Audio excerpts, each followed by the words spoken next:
তো বাদ দিয়ে ওগুলো কোনো শাস্ত্রের মধ্যে নাই।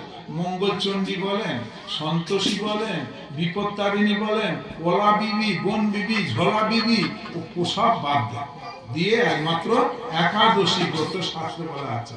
অনেকে বাবা মা মারা গেলে একাদশী ব্রত করে, জানে একাদশীর দ্বারা পাপ হরণ হয়।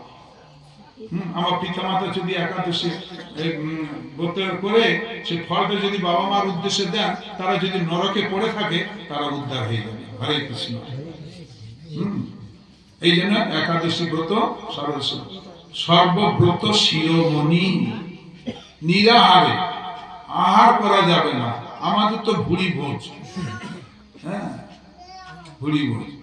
নিরাহারে পরিজাগরণ, জাগরণ, ঘুমাতে সারা ঘুমানো যাবে না, তাহলে ঠিক হবে। কিন্তু কলির মানো আমরা অন্নগত প্রাণ, আমরা তো পারবো না, নিরাহার রাখতে পারবো না। ওই জন্য আমাদের গোস্বামীগণ বললেন, কাদের ছাড় দিয়েছেন? যারা অসুস্থ, রোগী মানুষ, হ্যাঁ পৌর, তাদের ছাড় দিয়েছেন যে তারা একটু অনুকল্প করবে। বৃহৎ কল্পনা, অনুকল্প, কোন রকম শরীরটা ধারণ করার জন্য। এখন অসুস্থ সবাই হয়ে গেছি, হ্যাঁ এখন সবাই অসুস্থ, যাই হোক সে অনুকল্প করে, হ্যাঁ অনুকল্প, একটু জল ফল একটু। অনেকে একাদশী করে রুটি খায়, ওটা রুটি দোষী হয়। লুচি খায়, লুচি দোষী, পরোটা দোষী, একাদশী হয় না। রুটি খেলে যদি একাদশী হয়, তাহলে আমরা ইউপিতে থাকি, আমি ইউপিতে থাকি বেশিরভাগ। ইউপি মানে উত্তরপ্রদেশ, মথুরা, বৃন্দাবন, ওখানে 3 বেলা রুটি খায়। তাহলে ওরা কি ডেলি তাহলে ওদের একাদশী হচ্ছে না? একাদশীর দিনে এগুলো খাওয়া যাবে না। কেন? পঞ্চশস্য, ভালো করে শুনে রাখুন। পঞ্চশস্য কি কি জানেন? ধান, গম, যব, তিল, সরিষা। কোন শ্রাদ্ধ কর্মে যজ্ঞেতে পঞ্চশস্য লাগে। সেই পঞ্চশস্য কি কি? ধান, গম, যব, তিল, সরিষা। এই পঞ্চশস্যকে আজকের দিনে পাপ পুরুষ আশ্রয় করে আছে।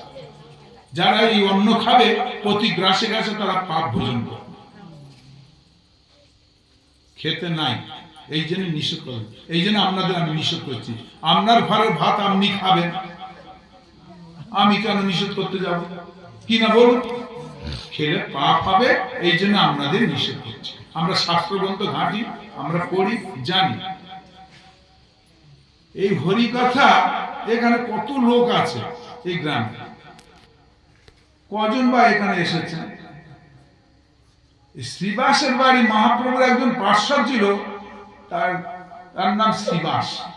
তার বাড়িতে এরকম মহাপ্রভু কীর্তন করছেন স্বয়ং, মহাপ্রভু স্বয়ং কীর্তন করছেন। আর তার শাশুড়ি, সে বেটি কীর্তন শুনবে না। সে গিয়ে ধান রাখার ডোলের মধ্যে গিয়ে, চাল রাখার ডোলের মধ্যে গিয়ে লুকিয়ে আছে, ও শুনবে না। মহাপাপী, কারো নাম শোনে না, কারো নাম ভালোবাসে না। ভূত পেট গুলা, হ্যাঁ ওরা ভূত পেট, ওরা নাম ভালোবাসে না। ও শ্মশানে যখন যাতায়াত করবেন, ছোটবেলা আমার বাবা মা বলতো, বাবা শ্মশানের উপর দিয়ে স্কুল দিয়ে যাস তো, যদি ভয় পাস এইটা বলবি, ভূত আমার পুত, শাকুনি আমার জিপ, রাম লক্ষণ বুকে আছে, ভয় আমার কি, বলে দিয়ে দৌড়ে। হরে কৃষ্ণ। তার মানে ভূত পেতে না, ওরা এই হরি নাম শুনতে পারে। তা আমাদের মানুষ একরকম শ্রেণীর মানুষ আছে, তারা এই ভগবানের নাম সহ্য করতে পারে। এরা বহু জন্মের অপরাধী। কত জন্মে অপরাধ করলে ভগবানের নামে রুচি হয় না। ওরে মন তো রুচি নহে কেন কৃষ্ণ নাম, তবে জানি পূর্ব জন্মে আছে কত পাপ কর্মে, সে লাগি বিধাতা তোরে বাম। বিধাতা এই জন্য আমাদের শত্রু হয়েছে, রুচি। তাই সেই শ্রীবাসের শাশুড়ি ও নাম শুনবে না। কত লোক ভর্তি আছে, ও গিয়ে আড়ালে লুকিয়ে আছে। মহাপ্রভু তো অন্তর্যামী, বুঝতে পেরেছেন।